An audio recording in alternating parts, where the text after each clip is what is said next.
అందరూ వెళ్ళిపోయాక ఆ ఇల్లంతా ఒక్కసారే చిన్నబోయినట్టయింది.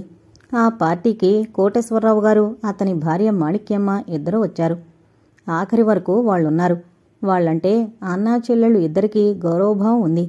చిన్నప్పటి నుండి అంకుల్, ఆంటీ అని పిలుస్తారు. వాళ్ళకి పిల్లలు లేరు. వీళ్ళని ఆప్యాయంగా చూస్తారు. ఏ సలహా కావాలన్నా వీళ్ళు అడుగుతారు. వాళ్ళు చెప్తారు కూడా. ఆ రోజు వాళ్ళు చాలాసేపు కూర్చున్నారు.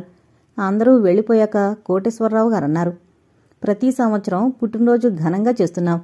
ఈసారి నీ చెల్లెలి పెళ్లి తొందరలో చేసేయాలి. యువరాణ్లా పెంచావు. ప్రభు ఆ మాటలకి నవ్వి, నేను అలాగే అనుకుంటున్నాను. ఈ సంవత్సరం చెల్లెలి పెళ్లి చేసేయాలని. చూడు బాబు, చెల్లెల్ని యువరాణిలా పెంచగానే సరికాదు. అత్తవారింట్లో ఆ అమ్మాయి మహారాణిలా ఉండేటట్లు చూడాలి. అంత గొప్ప సంబంధం చెయ్యాలి. అప్పుడే ఈ యువరాణిలా పెంచిన పెంపకానికి రాణింపొస్తుంది అంది ఆవిడ మెల్లగా. అవునండి, మీరు చెప్పిన మాటల్లో ఎంతో నిజం ఉంది. నా చెల్లెలికి గొప్పింటి సంబంధమే చేస్తాను. అత్తవారింట్లో మహారాణిలా ఉంటుంది. నా ప్రాణ స్నేహితుడు సుమన్ ఫారెన్లో డాక్టర్గా ఉంటున్నాడు. పెళ్లి చేసుకుని మళ్లీ ఫారెన్ వెళ్ళిపోవాలనే ఉద్దేశంతో ఇండియా వస్తున్నాడు. ఓ 6 నెలల సెలవు మీద. అతను రాగానే పెళ్లికి ముహూర్తం పెట్టి పెళ్లి జరిపించాలనుకుంటున్నాను. వాళ్ళు చాలా ఐశ్వర్యవంతులు. వాళ్ళకి సుమన్ ఒక్కడే కొడుకు అంటూ చెప్పాడు. సుజిత మాట్లాడకుండా మౌనంగా కూర్చుని వాళ్ల మాటలు వింటోంది. ప్రభు మాటలు వింటూనే ఆ దంపతులిద్దరూ చాలా సరదా పడిపోయారు. కొద్దిసేపు కూర్చుని వాళ్లు వెళ్ళిపోయారు. సుజిత తన గదిలోకి వెళ్లి ఆలోచనలో పడింది. అన్నయ్య ఫ్రెండ్ సుమనొస్తున్నాడా? అతను అందంగానే ఉంటాడు. కానీ ఆ శరత్చంద్ర? ఆమె పెదవుల మీద తీయని చిరునవ్వు చిందులు వేసింది. అంత అందమైనవాడు తనకి భర్త అయితే? ఏం చదువుకున్నాడో, ఏం ఉద్యోగం చేస్తున్నాడో తెలీదు. ఏదో తీయని భావం గుండెల్లో సుడులు తిరగసాగింది. ఆమెకు నిద్రపట్టలేదు ఆ రాత్రంతా. శరత్చంద్రకి ప్రభు వాళ్ల కంపెనీలో 1000 రూపాయల జీతం మీద ఉద్యోగం ఇచ్చాడు. ఆ వార్త విన్న శరత్కి సంతోషం ఆగలేదు. తనకి ఉద్యోగం దొరికింది. ఊపిరి పీల్చుకోవడానికి అవకాశం చిక్కితే మనిషి బ్రతకడానికి ప్రయత్నించొచ్చు. ఇంటికి వెళ్ళి ఈ వార్త తల్లి, తండ్రి, చెల్లెళ్ళు, తమ్ముళ్ళకి చెప్పి ఆరతి లేదా అని అడిగాడు. ఇంకా రాలేదు, చూస్తున్నాం అంటూ తల్లి చెప్పింది. లక్ష్మిని పంపించి వెళ్ళి ఆరతిని తీసుకురమ్మని చెప్పాడు. 15 గంటల్లో లక్ష్మి ఆరతిని వెంటబెట్టుకొచ్చింది. ఏం, ఎందుకు కబురు చేశారు అన్నట్టు చూసింది. శరత్ చిన్నగా నవ్వి చేతిలో ఉన్న మిఠాయి తీసి ఆమె చెయ్యి పట్టి బలవంతంగా నోట్లో పెట్టాడు. అబ్బా, ఏంటి బాబు ఇది? ఏంటి సందడి అన్నట్టు ఆశ్చర్యంగా చూస్తూ నోట్లో కుక్కిన మిఠాయి ఒక్కసారి మింగలేక ఉక్కిరిబిక్కిరైపోతూ చిరుకోపంతో చూసింది. అందరూ గట్టిగా నవ్వేశారు. రమణం అంది, అన్నయ్యకు ఉద్యోగం వచ్చింది, అందుకే వాడికంత ఉత్సాహంగా ఉంది. నీ మాటలు వాడికి ఎంతో ధైర్యాన్ని, నమ్మకాన్ని కలగజేశాయి. నీ మాట అక్షరాల నిజమైనట్టుగా ఉద్యోగం వచ్చింది. నిజమా అన్నట్టు అతని వైపు చూసింది సంతోషంగా. అతను నిజమే అన్నట్టు నవ్వుతూ చూశాడు. ఆరతికి ఆ వార్త సంతోషంగా అనిపించింది. ఆ రోజు అందరూ ఆ సంతోషంలో పాలు పంచుకోవడానికి అన్నట్టుగా శరత్ అందర్నీ సినిమాకు తీసుకువెళ్లాడు. ఆరతి వాళ్ళందరితో వెళ్లినా మనసంతా అదోలానే ఉంది. సంతోషంగా అనిపించలేదు. ఆమె కళ్లల్లో రావూజీ కనిపించసాగాడు. ఈ పెళ్లి ఆగుతుందా? ఆపేశక్తి తనకుందా? శరత్ అలా ధైర్యం చెప్పాడే గాని అతను మాత్రం తన పెళ్లి ఆపగలడా? మనసులో దిగులుగా అనిపించసాగింది. అలా పరధ్యాసగా ఉండడం చూసి, ఏంటారతి అలా ఉన్నావు, ఒంట్లో బాగలేదా అని అడిగింది లక్ష్మి. ఆమె అదోలా ఉండడంతో ఆరతి చిన్నగా నవ్వి ఏం లేదు అన్నట్టు తల తిప్పింది. ఆమె అలా తల తిప్పినా లక్ష్మి నమ్మలేదు. ఏంటో మనసులో బాధపడుతుంది అని పక్కన కూర్చున్న అన్నగారికి మెల్లగా చెప్పింది. అన్నయ్య, ఆరతి అదోలా ఉంది ఎందుకని? ఏం, ఎలా ఉంది? ఎదురు ప్రశ్న వేశాడు చెల్లెల్ని. ఏమో మరి, అడిగినా చెప్పడం లేదు అంది. నేను కనుక్కుంటాను, నువ్విట్రా అంటూ చెల్లెలికి చెప్పి తను కూర్చున్న సీట్లోకి చెల్లెల్ని రమ్మని ఆ సీట్లోకొచ్చి అతను కూర్చున్నాడు ఆరతి పక్కన. ఏంటి అన్నట్టు తల తిప్పి చూసింది. ఎందుకు అలా ఉన్నావు? మెల్లగా ప్రశ్నించాడు. ఎలా ఉన్నాను? ఎదురు ప్రశ్న వేసింది. ఆమె చేతిని తన చేతిలోకి తీసుకున్నాడు. నీకు నేను ఏమని చెప్పాను? నిన్ను ఆధారపడవద్దని చెప్పానా? బహుశా నీ పెళ్లి విషయంలో బెంగపడుతున్నావేమో. నేను నీ పక్కనుండగా నీకిష్టం లేకుండా ఏదీ జరగదు, అంతా నీ ఇష్టప్రకారమే జరుగుతుంది అన్నాడు. శరత్ సంతోషంగా చూసింది. అతను తనకి ఎలాంటి సాయం చేస్తాడు, చెయ్యడా అని కాదు, పిరికితనంతో ఆలోచిస్తున్న తన మనసుకి ధైర్యం చెప్పి ఓదారుస్తున్నాడు. ఈ సమయంలో తను కోరేది ఆ చిన్న ఓదార్పు. అది చాలు తనకి. ఆరతి ఆమె చేతిని మెల్లగా వదిలిపెడుతూ అన్నాడు. నీకెప్పుడు ఏ సాయం కావలసినా సందేహించకడుగు. సందేహించను అన్నట్టు తల తిప్పింది. సినిమా నుండి అందరూ ఇంటికొచ్చేశారు. ఆరతి వాళ్ళింటికి వెళ్ళిపోయింది. రావూజీ వీధి గుమ్మం వద్ద నిలబడున్నాడు. ఆమెను చూస్తూనే వంకర నవ్వు నవ్వాడు. ఎక్కడికి వెళ్ళావు? ఎవరొచ్చారు నీ కూడా? అతని గొంతులో హేళన ధ్వనించింది. ఆమె అతని వైపు ఒకసారి అదోలా చేదరించుకున్నట్టుగా చూసి వెంటనే తల తిప్పేసుకుంది. అతనికి సమాధానం చెప్పకుండా లోపలకు వెళ్లబోతుంటే రావూజీ ఆమె చేయి పట్టుకున్నాడు. ఆరతి కోపంగా చూసింది. చెయ్యి విడిపించుకోవడానికి విదిలించుకుంది. అతను నవ్వాడు. రావూజీ నవ్వు ఆమెకు అసహ్యంగా భయంకరంగా ఎలాగో అనిపించింది. ముఖం తిప్పుకుంటూ చెయ్యి వదులు అంది కోపంగా. ఎందుకంత కోపం అంటూ నవ్వి, కొద్ది రోజుల్లో మనకి వివాహం కాబోతోంది అన్నాడు. ఇంకా కాబోతోంది, కాలేదుగా అంది అక్కసుగా. మనిద్దరం భార్యాభర్తలం, తప్పేమిటి? రావూజీ ఏం, ఎందుకంత కోపం? ఆ ఎదురింటి వాళ్ళ అందంగా లేనా అడిగాడు హేళనగా. రావూజీ అతన్నన్నావంటే మాత్రం మర్యాద దక్కదు అంది కొంచెం గట్టిగా కోపంతో. ఏం, వాడంటే నీకు రోషం? వాడికి నీకు ఏంటి సంబంధం? వాడితో ఆ షికార్లేమిటి, ఆ నవ్వులు డాన్సులేమిటి? ఛీ అంది తన చెయ్యి విదిలించుకుంటూ. ఏంటే తెగ నీలుగుతున్నావు అంటూ చెయ్యి పట్టి విసురుగా దగ్గరకు లాక్కున్నాడు. మరుక్షణం అతని చెంప చెళ్ళుమంది. మర్యాదగా మాట్లాడు, మర్యాదగా ప్రవర్తించు అంది. నన్ను కొడతావా? నాకు కోపమొస్తే చంపేస్తాను కూడా అంది చెయ్యి విదిలించుకుంటూ. అప్పుడే అక్కడికొచ్చిన మేనత్త, నీకెంత ధైర్యమే, నా కొడుకునే కొడతావా? ఇంకీ పెళ్ళి ఎలా జరుగుతుందో నేను చూస్తాను అంటూ చిందులు వేసాగింది. ఈ గలాటా విని బయటకొచ్చిన ఆరతి తల్లి గబగబా ఆవిడ చేతులు పట్టుకుని, వదినగారు మా గురించి కూడా కాస్త ఆలోచించండి. ఈ పెళ్లి ఆగిపోతే నా పిల్లలకు జన్మలో పెళ్లిళ్లు జరగవు. ఇవి చేతులు కావు, మిమ్మల్ని బ్రతిమాలుతున్నాను అంది. సరే అయితే ఏం తమ్ముడు, నువ్వేమంటావు అడిగింది తమ్ముణ్ణి. ఆయన మెల్లగా తల పంకించారు. ఏంటండి మాట్లాడరు? మీ అక్కగారికి సమాధానం చెప్పండి, మిమ్మల్నే అంది ఆవిడ కోపంగా భర్త మాట్లాడకపోవడం చూసి. ఏం మాట్లాడను, నువ్వు చెప్తున్నావుగా అంటూ ఆయన మెల్లగా లోపలికి వెళ్ళిపోయారు. తండ్రి వెంట కూతురు కూడా వెళ్ళిపోయింది. నేను నా కొడుకు ఈ ఊరు నుండి కదిలితే కథ మళ్ళీ మొదటికొస్తుంది. పెళ్లి ముహూర్తం దగ్గర పడే వరకు నేను నా కొడుకు ఈ ఊరు దాటి వెళ్ళాం. పెళ్లి 2 రోజులు ఉందనగా వెళ్ళి మా ఊళ్ళో అన్ని పనులు చేసుకుని పెళ్లికి తరలి వస్తాం. అలాగే మీ ఇష్టప్రకారమే కానివ్వండి, మీరు రావూజీ ఇక్కడే ఉండండి అంది ఆవిడ సంతోషంగా. మరదలి మాటలకి తల పంకించి ఆవిడ మనసులో ఏదో ఆలోచించుకుంది. ఆవిడ బుర్ర చాలా గట్టిది. ఆరతి కాలు కదపడానికి లేకుండా పోయింది. ఆమె మనసు కాకావికలం అవసాగింది. ఏం చెయ్యాలి అని. తల్లి మాత్రం చాటుగా కూతురు దగ్గర రుసరుసలాడింది. ఏం మాయరోగమే నీకు? పెళ్లి ముహూర్తం పెట్టించి తల్లి కొడుకులు ఇంట్లో ఉంటే నువ్వు ఆ అబ్బాయితో సిగ్గు ఎగ్గు లేకుండా షికార్లు కొడతావా? అమ్మా, నేనేం తప్పు చేయలేదు. మిమ్మల్ని అడిగే వెళుతున్నాను. లక్ష్మీ వాళ్ళు నా ఫ్రెండ్స్. నేను ఒక్కరితోనే సినిమాకు వెళ్లలేదు, అందరం వెళ్ళాం అంది కళ్ళనీళ్లతో. చీ నోర్మి, ఇంకా కబుర్లు చెబుతున్నావు. రావూజీ నీకు కాబోయే భర్త. ఆ అబ్బాయి ఎదురుగా నువ్వు వెధవేషాలు వేస్తే నేను మీ నాన్న ఏమైపోవాలి? మీ నాన్న సిగ్గుతో తల వంచుకున్నారు. నేనేదో సర్ది చెప్పాను కాబట్టి సరిపోయింది. లేకుంటే ఈ కుదిరిన సంబంధం పెళ్లిదాకా వచ్చిపోతే మనందరం ఏమైపోయేవాళ్ళం? ఏమీ అయిపోయేవాళ్లం కాదు, హాయిగా ఆనందంగా ఉండేవాళ్లం. నోర్మి అంటూ కూతురి చెంపలు చెళ్ళు చెళ్ళుమంటూ వాయించింది. మళ్లీ నోరెత్తితే చంపేస్తాను, జాగ్రత్త. ఆరతి ఏడుస్తూ పడుకుంది. ఆ రోజంతా భోజనం చేయలేదు. తండ్రి వెళ్లి బ్రతిమలాడినా ఆమె భోజనం చేయలేదు. నాన్నా, నేను నీ కూతుర్ని తప్పు చేశానా అంది తండ్రిని చుట్టేసి బావురుమంటూ. నాకు తెలుసు తల్లి, నాకు తెలుసు అంటూ కూతుర్ని ఓదార్చాడు. ఆ రోజు శరత్చంద్ర కోసం ప్రభు కారు పంపించాడు. ఆ కారులో అతను వాళ్ళింటికి వెళ్ళాడు. కొద్దిసేపు ఇద్దరూ హాల్లో కూర్చుని మాట్లాడుకున్నారు కంపెనీ విషయాలు.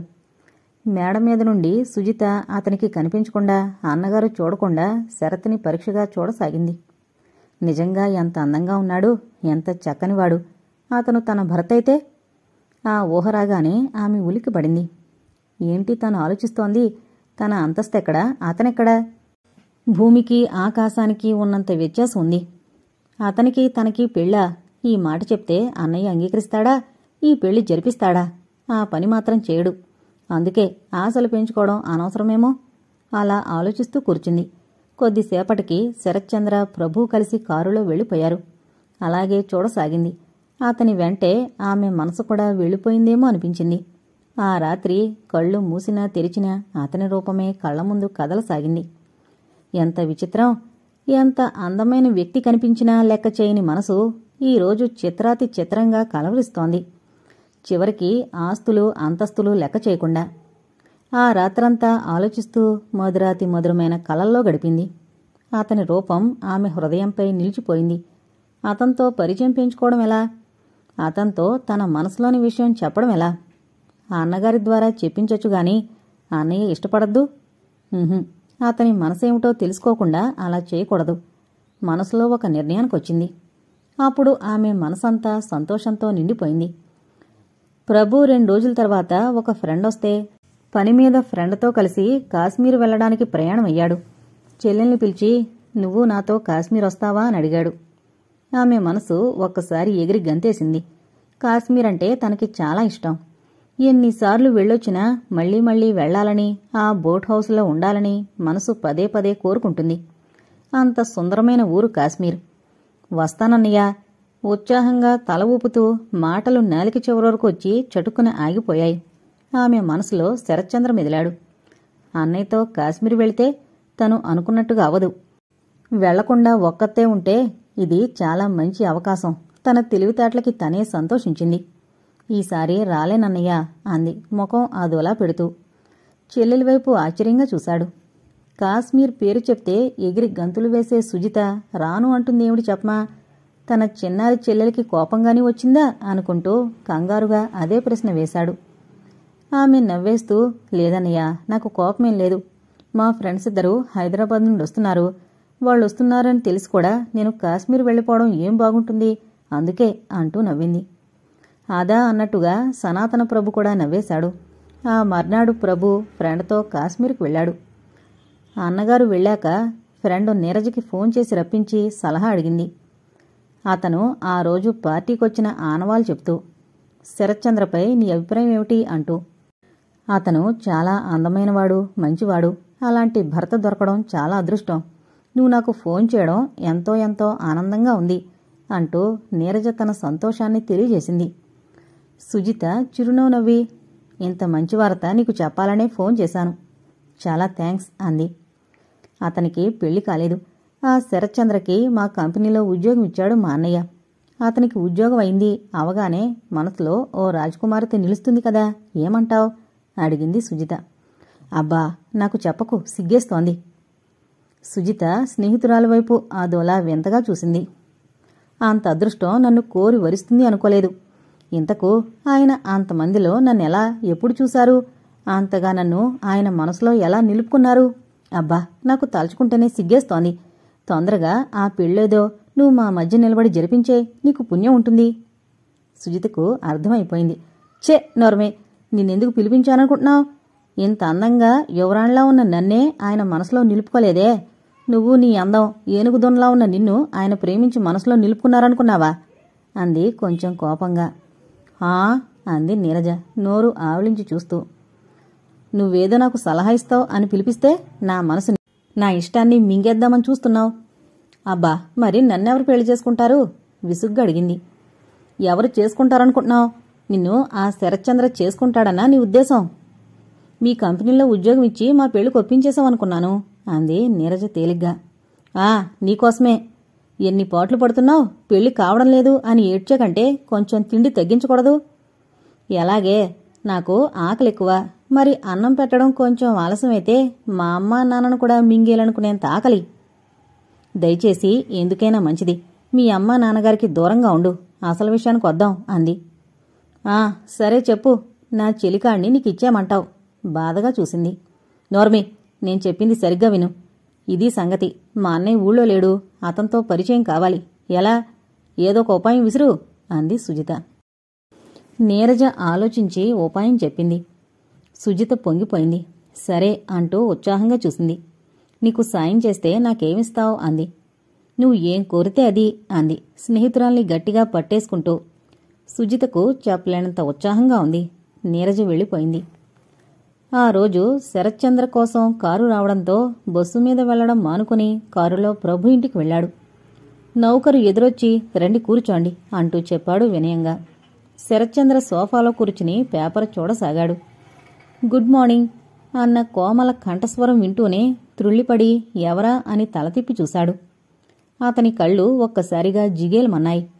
అందాల రాశి, అపురూప సౌందర్య రాశి, ఈ ఇంటిలో యువరాణి సుజితాదేవి చిరునవ్వు మోముతో వయ్యారంగా మేడమెట్లు దిగుతూ కనిపించింది. అప్రయత్నంగా లేచి నిలబడిపోయాడు. ప్రభు ప్రభు అంటూ ఏం చెప్పాలో, ఆమెతో ఎలా మాట్లాడాలో తోచలేదతనికి. ఆమె నవ్వింది. ఏంటి అంత కంగారు పడిపోతున్నారు, కూర్చోండి అంది. నాకు టైం అయింది, నేను వెళ్ళాలి, ప్రభు వస్తే మాట్లాడి అన్నాడు. అతనికి మాటలు రావడం లేదు, కంఠం దగ్గరే ఆగిపోతున్నాయి. అన్నయ్య ఊరు వెళ్ళాడు, కూర్చోండి, మీతో మాట్లాడాలి అంది. ఏంటి ప్రభు ఊరు వెళ్ళాడా? మరి నా కోసం కారొచ్చింది, ప్రభు తీసుకురమ్మన్నాడు అని చెప్పారు గాబరాగా అన్నాడు. ఈ విషయం ప్రభుకు తెలిస్తే ఇంకేమైనా ఉందా? ఏదో దయతలిచి ఉద్యోగం ఇచ్చాడు. అతను ఊళ్ళో లేనప్పుడు ఇంటికి వెళ్లి చెల్లెలతో మాట్లాడితే ఏమనుకుంటాడు? నాపై మంచి అభిప్రాయం ఉంటుందా? శరత్చంద్ర నిజంగా భయపడిపోయాడు. మంచి దగ్గర చెడ్డొస్తుంది అని. వస్తానండి, ప్రభు వచ్చాక వస్తాను అంటూ వెనుతిరిగాడు. భలే వారండి, మరీ అంత భయపడిపోతారేమిటి? మా అన్నయ్య చెప్పి వెళ్ళాడు, మీకోసం కారు పంపించి ఇంటికి పిలిపించి ఏవో కాగితాలు తీసుంచాడు, అవి మీకిమ్మని చెప్పాడు, కూర్చోండి అంటూ చెప్పింది. ఆ మాట వింటూనే శరత్చంద్ర మనసు కుదుటపడింది. నిజంగానే ప్రభు అలా చెప్పాడా? తనేంటి లేనిపోనివి ఇలా ఊహించేశాడు అనుకొని మనసులోనే సిగ్గుపడ్డాడు. ఏంటి అంటూ మళ్లీ ఇటు తిరిగాడు. భలేవారండి, మరీ అంత కంగారు దేనికి, మేము మనుషులమే, కూర్చోండి అంది. ఆహా అలా అనుకోకండి, నాకు ఆఫీస్ టైం అయింది, అందులో కొత్తగా ఉద్యోగంలో జాయిన్ అయ్యాను, ఆలస్యంగా వెళితే అని. అలాగే కూర్చుంటాను, ఆ కాగితాలు. ఆమె మళ్లీ అందంగా నవ్వింది.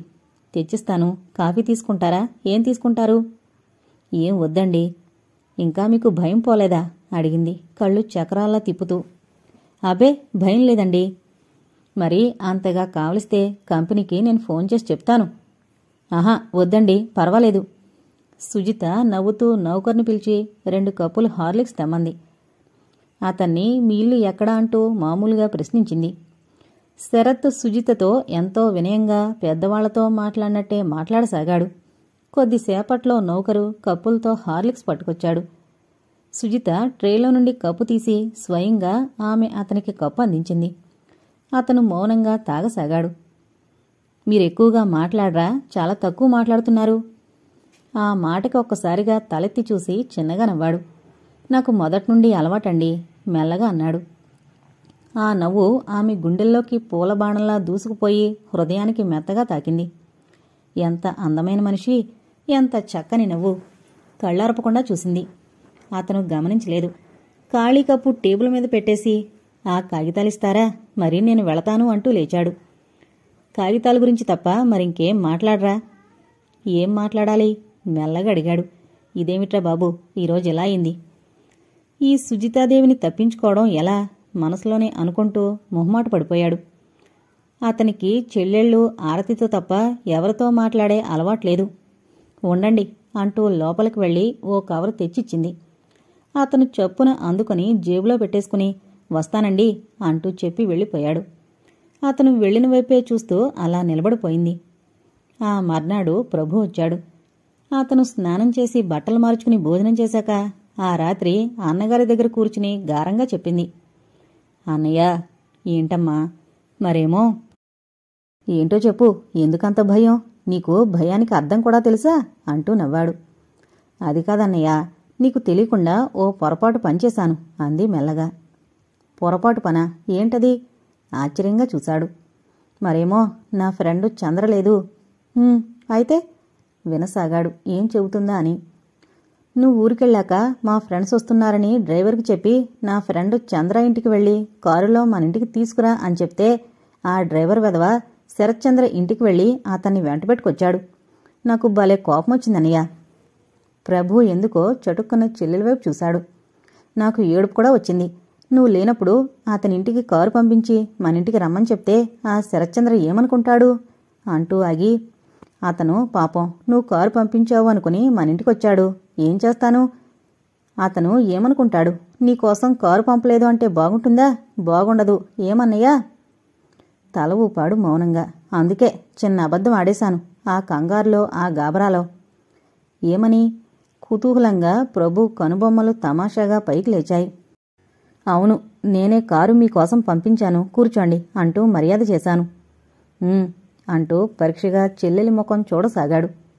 మా అన్నయ్య మీకేవో కాగితాలిమ్మని చెప్పి వెళ్ళాడు అంటూ ఏవో పిచ్చి కాగితాలు కవర్లో పెట్టి ఇచ్చి పంపించేశాను. పిచ్చి కాగితాలా? అవునన్నయ్య. అవి ఏం కాగితాలో నేను చూడలేదు. చూడకుండా ఎలా ఇచ్చేశావు? మరేం చేయను, ఆ వెధవ డ్రైవర్ అలా చేశాడు అంది బొంగుమూతి పెట్టి. అతను ఏం మాట్లాడలేదు. అన్నయ్య, నీకు కోపంగాని రాలేదు కదా అంది. విషయం చెప్పకపోతే శరత్చంద్ర ద్వారా తెలిస్తే అన్నయ్య మరోలా అనుకుంటాడు అని ఆమె భయపడి ఆ విధంగా చెప్పింది. నాకు కోపమా అంటూ నవ్వి, నీ మీద కోపం రావడమే. అలా కోపం తెచ్చుకుంటే ఈ ఇల్లు నువ్విలా వండిస్తావా? ఇల్లు పందిరిగా మారిపోదు నవ్వుతూ అన్నాడు. పో అన్నయ్య అంది అక్కడ్నుంచి వెళ్ళిపోతూ. చెల్లెలు వెళ్ళిన వైపే చూస్తూ అలా ఉండిపోయాడు. ఆ మర్నాడు డ్రైవర్ కనపడ్డాడు. ఏం నరసింహరావు, నీకు చెవుడా? అమ్మాయిగారు ఏం చెప్పారో వినిపించుకోకుండా ఎక్కడికైనా వెళ్ళిపోతావా? నేనేం చేశానండి? భయపడిపోతూ అన్నాడు డ్రైవర్. ఏం చేశావా? ఆ అమ్మాయి ఫ్రెండ్ చంద్ర అనే అమ్మాయిని తీసుకురమ్మని చెప్తే శరత్చంద్ర ఇంటికి వెళ్ళి ప్రభుగారు మిమ్మల్ని తీసుకురమ్మన్నారు అని చెప్తావా? అతనింటికి వెళ్ళావు కాబట్టి సరిపోయింది. ఈ రోజు నేను ఊళ్ళో లేనప్పుడు మరి ఎవరింటికైనా వెళ్ళి అలా వెంటబెట్టుకొస్తే ఏం బాగుంటుంది? ఆ అమ్మాయి గారికి చెడ్డ పేరు రాదు? లేదండి బాబు, ఆ అమ్మాయి గారు స్పష్టంగా చెప్పారండి, శరత్చంద్రబాబు గారిని తీసుకురా, ప్రభుగారు కారు పంపించారు అని చెప్పు అంటూ. నోర్మి, నీకు వినిపించలేదని చెప్పకూడదు కోపంగా అన్నాడు. నిజం బాబుగారు, కావాలంటే సింహాచలాన్ని అడగండి. ఆ అమ్మాయి గారు చెప్పినట్టే చేశాను, బాగా వినిపించింది, అలాగే అని వెంటబెట్టుకొచ్చాను అంటూ దండం పెడుతూ భయపడి వణికిపోతూ చెప్పేసరికి ప్రభు క్షణంసేపు అలా ఉండిపోయి సర్లే అంటూ మాట మార్చేశాడు. ఇంటికి వెళ్ళాక ఆలోచిద్దాం అనుకున్నాడు పనిమీద వెళుతూ. సాయంత్రం ఇంటికొచ్చాక నౌకర్ని పిలిచాడు. మేడమీదకురా అంటూ. సింహాచలం మేడమీదకు వెళ్ళాడు. మొన్న శరత్చంద్ర ఇంటికొచ్చాడా? వచ్చారండి వినయంగా చెప్పాడు. అతను వస్తున్నట్టు నీకు ముందే తెలుసా? తెలుసండి తల ఊపాడు. ఎలా తెలుసు? ఆ అమ్మాయి గారు చెప్పారండి. ఇప్పుడు శరత్చంద్రబాబు గారు వస్తారు ఇంటికి, మర్యాద చేసి కూర్చోమని చెప్పు అంటూ. ఐసీ అంటూ తల పంకించాడు. తనలో తాను అనుకున్నట్టుగా సరే నువ్వెళ్ళు అంటూ అతన్ని అక్కడి నుంచి పంపించేశాడు. ప్రభుకి మతిపోయినట్టయింది. సుజితకి అతనంటే అంత ప్రత్యేక అభిమానం ఎందుకు అనిపించినట్టు? ఏ విషయం తన దగ్గర దాచదు. అలాంటిది అంత అందంగా అబద్ధం ఎలా చెప్పింది? ఒకవేళ శరత్చంద్రని సుజితగాని ప్రేమించడం లేదు కదా? ఆ ఊహ రాగానే వీల్లేదు, శరత్చంద్రని పెళ్లి చేసుకోవడానికి వీల్లేదు. అతను అందగాడు, బుద్ధిమంతుడు కావచ్చు, కాని తన చెల్లెల్ని ఓ యువరాణ్లా పెంచి పెద్ద చేశాడు. శరత్చంద్రకి చిల్లిగవ్వ ఆస్తి లేదు, ఇల్లు లేనివాడు. అతనికి భార్య కావడమా? వీల్లేదు. మొదట్లోనే ఈ ప్రేమ వ్యవహారాన్ని వేళ్లతో పెకిలించి వెయ్యాలి. తొందరలోనే తన ఫ్రెండ్ సుమన్తో పెళ్లి జరిపించాలి అని మనసులో అనుకున్నాడు. సుజిత మాత్రం హుషారుగానే ఉంటుంది. చెల్లెల్ని గమనిస్తూనే ఉన్నాడు. ఆ రోజు అతను అప్పుడే ఇంటికొచ్చాడు. సుజిత ఫోన్లో ఎవరితోనో మాట్లాడుతోంది. టక్కున ఆగిపోయాడు, చెల్లెలికి కనిపించకుండా. సుజిత అన్నగారిని చూసుకోలేదు. నేను మీకిచ్చిన కవరు తీసి చూసారా?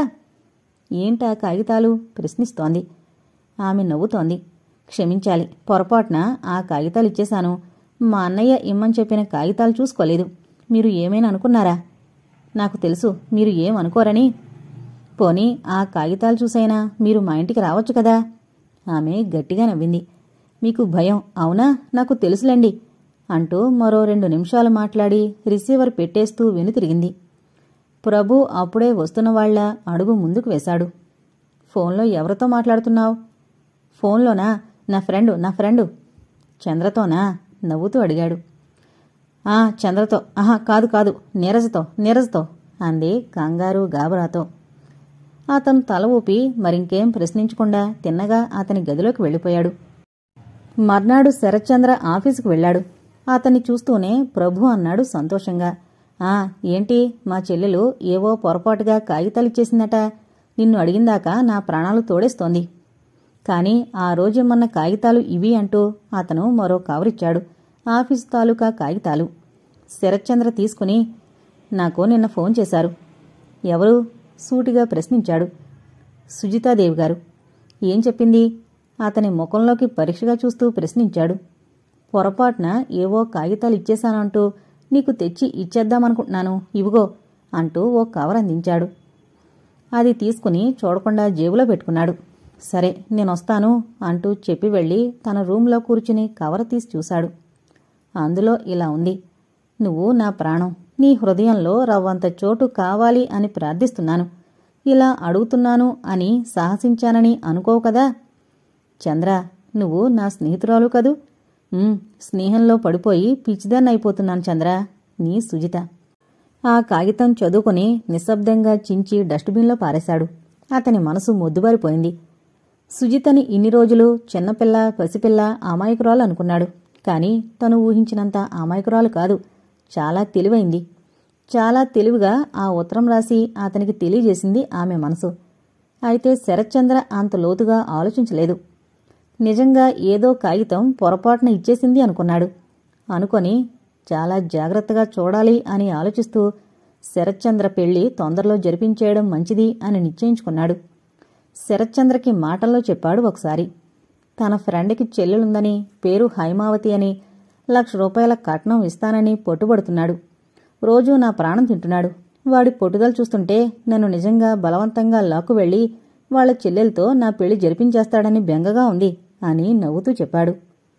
ప్రభు ఆలోచించసాగాడు. ఎలా అయినా శరత్చంద్ర పెళ్లి హైమావతితో జరిగిపోవాలి. ఎలా? ఉపాయం ఆలోచించసాగాడు. అతనికి ఆరతి గుర్తుకొచ్చింది. మనసంతా అదోలా అయింది. ఆరతి ఎంత అందమైన అమ్మాయి. ఆమెను ఓసారి మళ్ళా చూస్తే మనసులో నవ్వుకున్నాడు. సుజిత ఫ్రెండ్ ఇంటికి వెళ్ళింది. ఇంటికి ఇంకా రాలేదు. టైము 7 గంటలవుతోంది. ప్రభుకి ఆరతి గుర్తుకొచ్చి శరత్ ఇంటికి బయలుదేరాడు. అతన్ని చూస్తూనే శరత్ ఎదురొచ్చి కారిడోర్ తెరిచి పట్టుకున్నాడు. ఏంటిలా వచ్చావు? శ్రీకృష్ణుడు కూచేలుడింటికి వచ్చినట్లు అంటూ నవ్వాడు. మరీ అలా మాట్లాడుకో, మనిద్దరికీ మంచి స్నేహం అనే విషయం మరిచిపోతున్నావు అంటూ అతని భుజం చరిచాడు. శరత్ నవ్వి అతన్ని లోపలకు తీసుకువెళ్లి తండ్రికి పరిచయం చేశాడు. ప్రభు ఆయనతో ఎంతో మర్యాదగా మాట్లాడాడు. ఆయన మాత్రం, బాబూ, నువ్వు చేసిన మేలు మేం మర్చిపోలేం. నీ వలనే మేమింత అన్నం తింటున్నాం అన్నాడు. అదేంటి పెద్దవారు అలా మాట్లాడుతున్నారు అన్నాడు నొచ్చుకుంటూ. తర్వాత కొద్దిసేపటికి, మరి శరత్కి ఉద్యోగమైంది, పెళ్ళెప్పుడు నవ్వుతూ ప్రశ్నించాడు. 2 ఆడపిల్లలున్నారు, వాళ్ళకి పెళ్లి కావాలి, అప్పుడు తను చేసుకుంటాను అంటున్నాడు అని చెప్పారు. అదేమిటి శరత్, మీ చెల్లెళ్ల పెళ్లిళ్ళు ఆగిపోతాయి ఏమిటి? పాపం నా ఫ్రెండ్ చెల్లెల గురించి అంతగా అడుగుతున్నాడు. నువ్వు ఏమైనా చెప్పొచ్చుగా. నేనా? అవును, నువ్వే. ఆ అమ్మాయి హైమావతి బాగానే ఉంటుంది. డబ్బున్నవాళ్లు కూడా నీకు అండగా నిలబడతారు అన్నాడు. నాకు కట్న కానుకలు తీసుకోవడం ఇష్టం లేదు. పోనీ ఆ విషయం చెప్పాయి, వాళ్ళింకా సంతోషిస్తారు అన్నాడు ప్రభు. ఏమైనా నేనింకా పెళ్లి చేసుకోను అంటూ ఖచ్చితంగా చెప్పేసరికి ప్రభు ఏం మాట్లాడలేదు. అనంతయ్య గారు కొడుకు మాటకి ఆయన ఏం మాట్లాడలేదు. ప్రభు కాసేపు కూర్చుని వెళ్లబోతాను అని చెప్తుంటే భోజనం చేసి వెళ్లమని పట్టుబట్టాడు శరత్. కాదనలేక సరే అన్నాడు.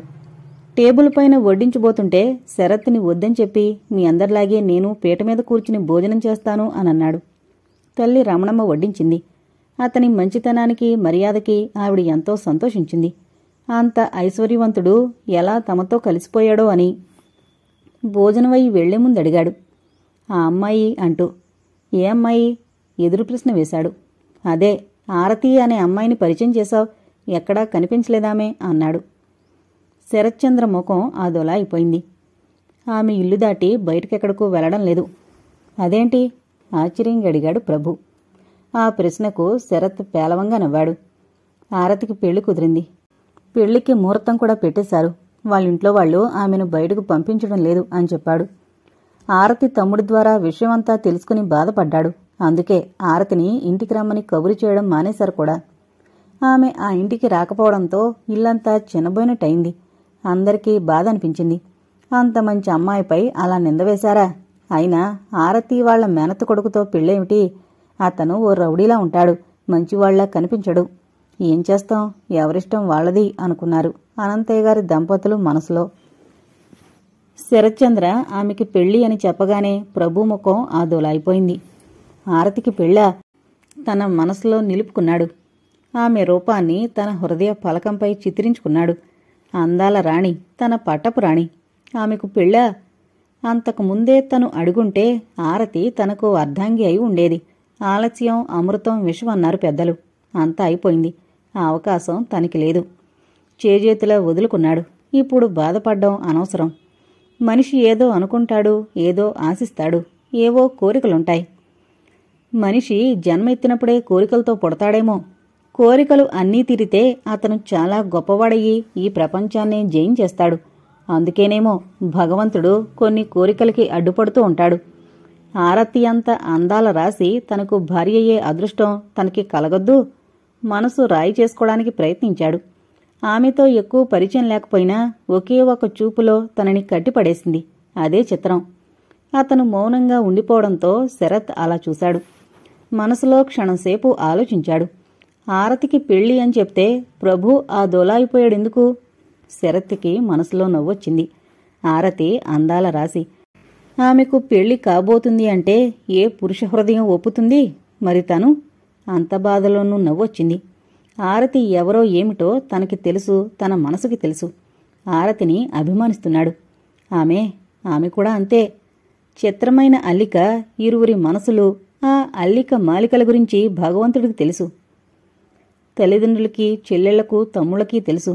ఆరతి రావుజీని పెళ్లి చేసుకుంటే తన మనసు అంగీకరించడం లేదు. ఈ పెళ్లి ఆపడం ఎలా? ఏం చెయ్యాలి అని రాత్రి పగలు ఆలోచిస్తున్నాడు. కాని ఆలోచనలు తెగడం లేదు. ఉపాయం చిక్కడం లేదు. పెళ్లి తప్పించడం అంటే మాటలు కావు. ఆమెకు చెడ్డపేరొస్తుంది, తనకి చెడ్డపేరొస్తుంది.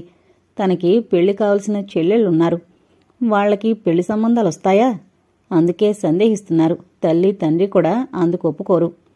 మౌనంగా ఉండిపోతున్నాడు. ప్రభూ, ఏంటలా ఉండిపోయావు?